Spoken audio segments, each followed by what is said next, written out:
하나님의 도우심이 없이 살아갈 수 있는 사람이 있을까? 없습니다. 물론 하나님의 도움을 요구하지 않고 필요로 하지 않는 사람들도 있죠. 그건 예수를 믿지 않는 사람들의 경우입니다. 비록 예수를 믿지 않는 사람이라 할지라도 신을 찾는 마음 다 있죠. 어떤 사람이 얘기지만 스님이 냇물을 건너다가 물에 빠지는 돌에 이렇게 발을 잘못해서 넘어서 빠져가는데 그 사람이 넘어지면서 아이쿠 하나님 그랬다는 일화도 있습니다. 사람이 신을 찾는다는 것은 누구나 가지고 있는 마음이겠지만 그러나 여러 가지 상황 속에서 오늘 다윗의 고백처럼 여호와여 도우소서라고 여호와를 찾는다는 것은 그만큼 하나님을 바라는 거잖아요. 여기 도와달라는 것은 구원하소서라고 하는 의미와 같습니다. 나를 건져달라, 지켜달라, 보호해달라 이런 모든 의미를 도와달라는 의미에 가지고 있는 거지 않겠어요? 그런데 이건 뭘 말한다고? 하나님을 어제 11장에서도 묵상한 것처럼 내가 여호와께 피하였다라는 것처럼 동일한 의미를 가지고 있는 것이죠. 그래서 하나님의 도움을 바라보고 있는데 당시 상황이 어떤 상황인가? 경건한 자가 끊어지며 충실한 자들이 인생 중에 없어진다. 이건 뭘 말하는 거냐면 지금 경건한 자와 충실한 자들이 죽임을 당하고 있다는 거예요. 압박자들에 의해서 대적자들에 의해서 지금 경건한 자가 충실한 자, 경건한 자, 충실한 자가 누굽니까? 여호와를 믿는 신실한 자입니다. 다윗 왕과 마음을 같이 했던 사람들입니다. 충성스러운 사람들입니다. 이러한 사람들이 전부 지금 죽임을 당하고 있다는 거예요. 끊어진다는 것은 인생 중에 없어진다는 건 지금 죽임을 당하는 거거든요. 이런 심한 대적들로 악인들로 인하여 대적자들로 인하여 지금 고난을 받고 있는 때에 하나님의 도움이 절실하게 필요했다는 거죠. 자기의 힘으로는 이길 수 없고 자기의 힘으로는 대적자들을 물리칠 수 있는 능력이 안 되는 거예요. 그러니까 어떻게 돼? 하나님을 바라는 것이거든요. 우리가 대화를 나누다 보면 뭐 이 시대를 말하기도 하고 어떤 현재 상황들을 이야기할 때 참 너무나 힘든 시기다. 참 지금 이 시대는 너무 힘들어. 뭐 정치가, 경제가, 문화가, 사회가 여러 가지 다 힘들다 합니다. 그런데 힘들다고는 말을 하면서 하나님을 찾지 않는 사람이 얼마나 많아요. 힘들다고 얘기를 해요. 어렵다고 얘기를 합니다. 그러나 힘들고 어려움을 이야기하면서도 그런데도 하나님 앞에 나와 기도하지 않는단 말입니다. 이런 모습들은 온전한 신앙의 사람이라고 볼 수가 없는 거죠. 진정 하나님을 믿고 여호와의 도우심과 그 은혜, 그 긍휼, 그 능력을 믿는다면 힘들면 주님을 찾아야죠. 사슴이 시냇물을 찾기에 갈급함처럼 주를 찾기에 내가 갈급합니다. 이런 마음으로 주를 찾을 때 하나님은 반드시 도와주실 줄로 믿습니다. 그런데 이렇게 경건한 자와 충신한 자를 죽이고 있는 그들이 말하기를 2절에 보면 거짓말을 한답니다. 아첨하는 입술이라고 말하고 있습니다. 뭐 거짓말은 당연히 거짓말이죠. 진실이 아닌 것을 말하는 겁니다. 근데 아첨도 마찬가지예요. 아첨이라는 말 자체도 없는 말을 있는 것처럼 말하는 걸 아첨이라고 한단 말이죠. 아닌 것을 긴 것처럼 말하는 것. 이게 아첨이에요. 그러니까 듣기 좋은 말 하는 거예요. 그래서 그런 미끄럽다는 의미를 갖고 있는 말이거든요. 아까 아첨이라는 말이. 그러니까 그런 말을 하는 거 다 거짓말이죠. 결과적으로는. 거짓말을 하는데 그 거짓말이 아첨하는 것이 거짓말이 되는 거나 마찬가지인데 왜 이들이 거짓말을 하며 왜 아첨하는 말을 하는가? 뒤에 보면 두 마음으로 말한다라고 말하고 있습니다. 그러니까 가지고 있는 마음이 두 마음이요. 두 마음은 한 마음은 진실된 마음이요, 한 마음은 거짓된 마음이겠죠. 우리가 영적인 것으로 비유한다면 성령이 감동하는 마음이 있고 악의 영의 지배를 받는 마음이 있는 것 아니겠어요? 이 두 마음을 품었어요. 이 두 마음을 품은 중에 뭐가 나오는 거예요? 거짓된 마음이 말로 나오는 거예요. 이게 거짓말이에요. 이게 아첨하는 말인 거예요. 여러분, 우리는 내 안에서 두 마음이 싸운다 그랬잖아요. 그러니까 이 두 마음이 싸우는 거를 로마서 7장에 본 바울도 말하는 거 아닙니까? 내 안에 두 마음이 싸운다는 사실을 말하면서 오라 나는 곤고한 사람이다 라고까지 표현하는 걸 보지 않습니까? 여러분들 마음에도 두 마음은 항상 싸워요. 싸우는데 누가 이기느냐예요. 그 두 마음 중에 누가 이기느냐. 정직한 마음이 이기냐, 거짓된 마음이 이기냐, 성령이 이끄는 마음이 이기냐, 악의 영의 꾀에 넘어가냐. 이 두 마음이 항상 싸운단 말이에요. 그 두 마음의 싸움에서 이기는 우리들이 돼야 되는데, 이길 수 있는 비결이 뭐냐? 예수 그리스도로 말미암지 않고는 이길 수가 없어요.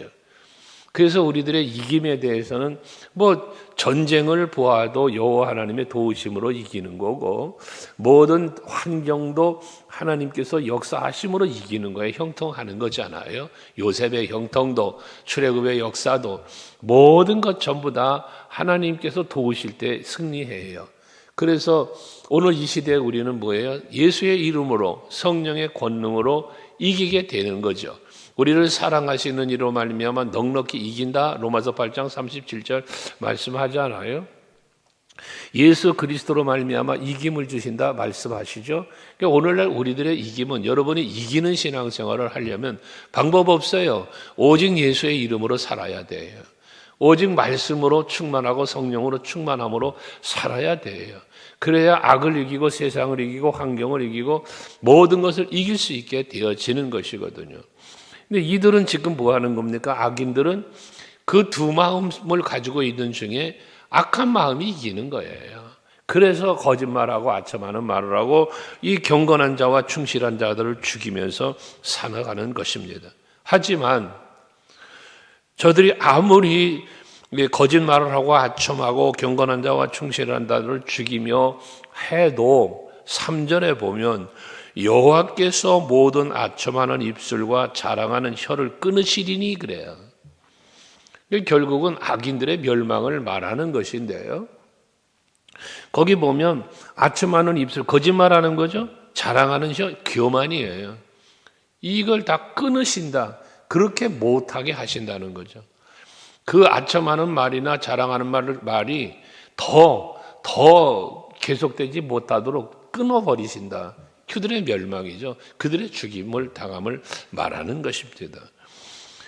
저들이 왜 그들은 그럼 이렇게 거짓말을 하며 아첨하는 말을 하는가? 왜 그 하나님이 끊으시고 하나님이 다 막으실 텐데도 이들은 왜 그렇게 하는가?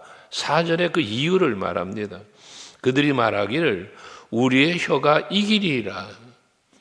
자기의 혀가 이긴다는 거예요. 그러니까 자기들의 말의 권위, 자기들의 어떤 힘, 말의 힘, 이걸 말하는 거잖아요. 교만이죠. 그래서 앞에 자랑한다는 말도 한 건데, 교만한 말이에요.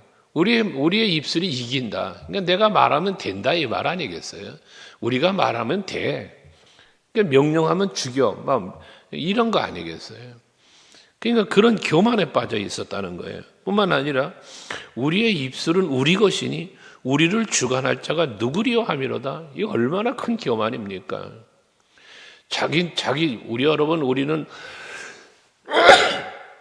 우리의 믿음이 어떤 믿음입니까? 내 생명도 하나님이 주신 것, 우리의 생사화복을 주관하시는 여호와 하나님, 우리 이러한 고백이 우리에게 있잖아요. 이 믿음이 있잖아요. 근데 이들에겐 그게 없는 거예요. 그러니까 우리의 입술을 우리의 혀가 이긴다. 자기들의 권위를 말하면서 우리의 입술은 우리 것이기 때문에 우리 주관할 자가 없다는 말이에요. 자기를 주관할 자가 없다. 하나님을 인정하지 않는 거죠. 창조주로 자기의 주권자로 여호와 하나님을 인정하지 않는 거예요. 자기들을 최고의 권위자의 자리에 올려놓는 거예요. 스스로가. 이 교만이죠. 그러니까 하나님께서 바로 이러한 자들을 하나님 뭐하는가? 끊으신다는 거예요. 여러분, 교만은 패망의 선봉이라고 그랬어요. 우리가 항상 하나님 앞에서나 사람 앞에서나 겸손하게 살 때에 그것을 하나님은 기뻐하시는 거예요. 거기에 은혜와 복도 주시는 거거든요. 근데 이 악인들은 그렇지 않았다는 거예요. 하나님보다 자기를 더 높이는 거예요. 하나님의 주권 인정 안 했다 그 말이에요. 그러나 저들은 스스로를 높이고 스스로를 자랑했지만 여호와 하나님의 말씀은 5절에 보면 가련한 자들의 눌림과 궁핍한 자들의 탄식으로 말미암아 내가 이제 일어나 그를 그가 원하는 안전한 지대에 두리로다라고 말씀을 합니다. 악인들은 자기의 권위가 최고요. 자기들이 말하면 다 된다고 생각하지만 그런데 어떻게 돼? 여호와 하나님께서 말씀하시기를 가련한 자나 궁핍한 자의 눌림, 저들의 탄식을 하나님은 뭐예요? 들으시는 거예요. 저들이 고난당하는 걸 보시는 거예요. 그래서 그들을 뭐 합니까? 그들을 하나님께서는 내가 저들 때문에 일어나신다는 거예요. 가만히 앉아 계시지 않고 방치해도 일어나신다는 건 일하시겠다는 거잖아요. 그들을 도우시겠다는 거예요. 여호와 하나님이여 도우소서라고 기도하는 이 다윗의 기도를 하나님 뭐 하는 거예요? 들으시는 거예요. 응답하신다는 거예요. 일어나신다는 것은. 그러니까 에레미야서 33장에서 에레미야에게 임하시는 여호와의 말씀이 뭡니까? 일하시는 여호와예요. 일하시는 여호와, 일을 행하시는 여호와. 이게 일하시는 하나님, 살아계신 하나님이라고 그랬잖아요. 그러니까 여러분들이 하나님 앞에 기도하시잖아요. 하나님이 여러분들의 기도를 들어 응답해 주시기 위해서 뭐 하는 거예요? 일어서신다는 표현, 일하신다는 거예요. 스데반 집사님의 순교의 순간에 보좌 우편에 서 계신 예수님을 말하잖아요. 일어서신 거예요. 그 스데반의 영혼을 영접하시려고 일어서시는 거예요. 오늘 이 아침에도 여러분들이 하나님 앞에 나와서 예배하시고 기도하실 때에 여호와 하나님께서는 여러분들의 기도에 응답 주시려고 여러분들을 위하여 일하시고 도와주시려고 일어서시는 은혜가 있길 바랍니다. 이렇게 일어나서 그를 그가 원하는 안전한 지대에 두리로다라고 말합니다. 하나님께서 예비하시고 하나님께서 도우시고 저들에게 힘이 되고 능이 되는 그 안전지대에 두신답니다. 이 안전지대가 어디겠습니까? 주님의 품이죠. 이스라엘 백성들 출애굽을 하여 광야 생활을 이끌어 가나안을 인도하시는 인도하되면서 뭐라 말합니까? 내가 너를 독수리의 날개로 업은 것처럼 저들을 업어 인도하신다잖아요. 그러니까 하나님은 언제나 여러분들을 품에 안으시고 또는 등에 업으시고 하시면서 여러분 안전지대로 어디에 장막을 쳐야 할지 장막 칠 곳을 정하시고 하나님은 그것으로 인도하신다는 말씀을 해요. 항상 앞에 가시면서 이스라엘 백성들이 어디에 머물러야 할지 어느 길을 가야 할지를 인도하심에 대한 출애굽기 23장의 약속이잖아요. 출애굽에 있어서. 그런 것처럼 오늘날 여러분들이 살아가는 모든 인생의 여정에서도 여러분들이 가야 할 곳, 가야 할 길, 머물러야 할 곳, 이 모든 것들을 하나님은 예비하시고 그것으로 인도하시는데 하나님이 보호하고 인도하시는 그곳이 뭐다? 안전지대다 그 말입니다. 하나님이 보호하시는데 그 사랑의 손으로 여러분 붙잡고 인도하시는데 누가 여러분을 빼앗아 갑니까? 로마서 8장 35절 이하의 말씀이잖아요. 그리스도의 사랑에서 끊을 자가 없느니라. 그 하나님의 사랑의 품 안에서 누가 여러분을 빼앗아가겠어요? 없어요, 없어.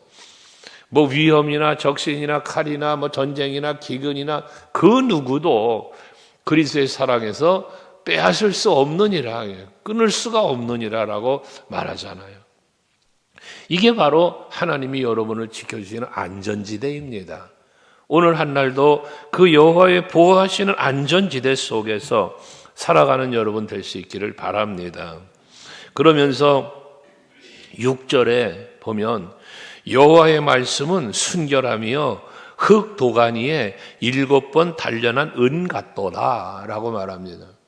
여기에 보면 여호와의 말씀을 순결하다, 이 도가니 속에서 7번 단련한, 이 7번 단련했다는 건 뭐냐면 여러 번 완벽하게 단련된 걸 말하는 거예요. 그러니까 이 의미는 뭡니까? 여호와의 말씀은 변함이 없다, 완전하다, 깨끗하다, 뭐 등등으로 표현되는 건데 이건 뭐예요? 하나님의 말씀은 반드시 이루어진다. 하나님의 약속은 반드시 성취된다라는 의미의 말씀입니다. 하나님께서 가련한 자와 궁핍한 자를 안전지대에 보호하신다고 말씀하셨으니 반드시 그렇게 해 주실 것이다 그 말입니다. 사람은 마음이 간사하여 이랬다 저랬다 합니다. 너 넘어졌다 실족했다 시험 들었다 이런 경우들이 있습니다. 그러나 하나님은 한 번도 변함이 없는 분입니다. 흔들림이 없는 분입니다. 반드시 약속은 이루시는 분이십니다. 저와 여러분의 구원이 그렇게 이루어진 거고 영원한 하나님의 나라가 그렇게 예비되어 있는 겁니다.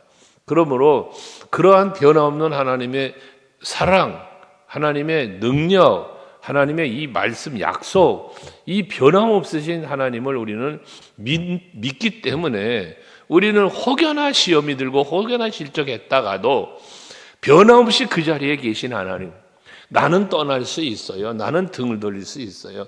하지만 한 번도 졸지도 주무시지도 아니하며 내 곁을 떠나지도 외면하지도 아니하시는 그분이 계시기에 우리는 언제나 다시 그분의 품으로 돌아와 안전지대 속으로 들어와 살 수 있게 되어진다는 것 아니겠습니까? 이게 말씀 안에 사는 성도의 삶인 것입니다.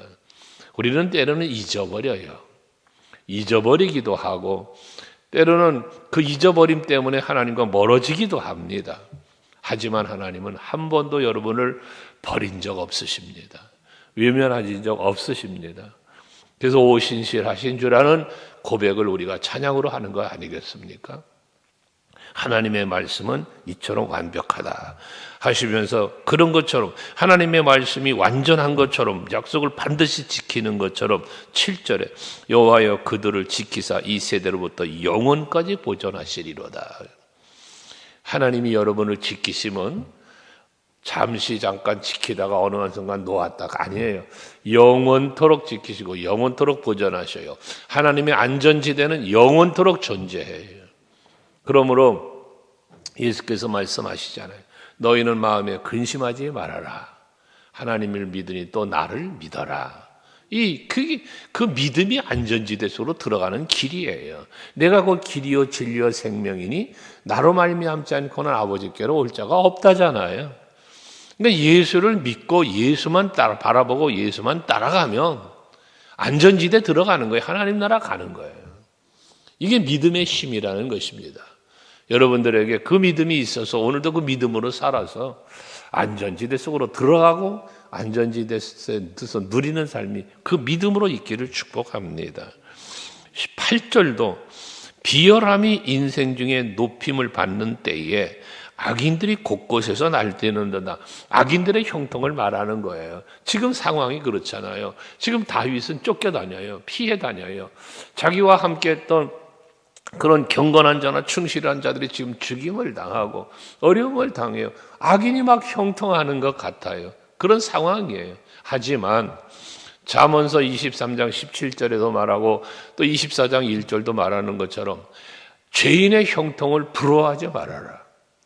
악인의 형통을 부러워하지 말아라. 오히려 죄인의 형통을 부러워하지 말고 오직 여호와를 경외하라고 말씀하고 있고 잠언 24장 1절에는 악인의 형통을 부러워하지 말라고 하면서 악인들과 형통한다고 해서 부러워하고 그들과 함께하지 말라는 거예요. 그러니까 우리는 악인의 형통을 부러워하거나 악인들의 형통을 좋아하면서 그걸 따라가고 그러지 말라는 거죠. 우리는 악인들이 잘 되고 우리들이 좀 약해진 것 같고 안 되는 것 같아도 우리가 할 일은 뭐냐? 오직 여호와를 경외하고 오직 여호와만 바라보고 살아야 될 것을 말씀하는 겁니다. 그래서 오늘도 한날 여러분의 현실이 어떻든 상황이 어떻든 상관없어요. 여러분들을 지키시는 분은 하나님이시고요. 여러분들을 도우실 분도 하나님이시고요. 안전지대로 여러분들을 항상 보호해 주시는 분이 여호와 하나님이십니다. 그러니까 오늘도 한날 오직 여호와 바라보고 믿고 의지하며 살아서 참된 평안을 예수 안에서 누리는 하루가 될 수 있기를 주님으로 축원합니다. 기도하겠습니다.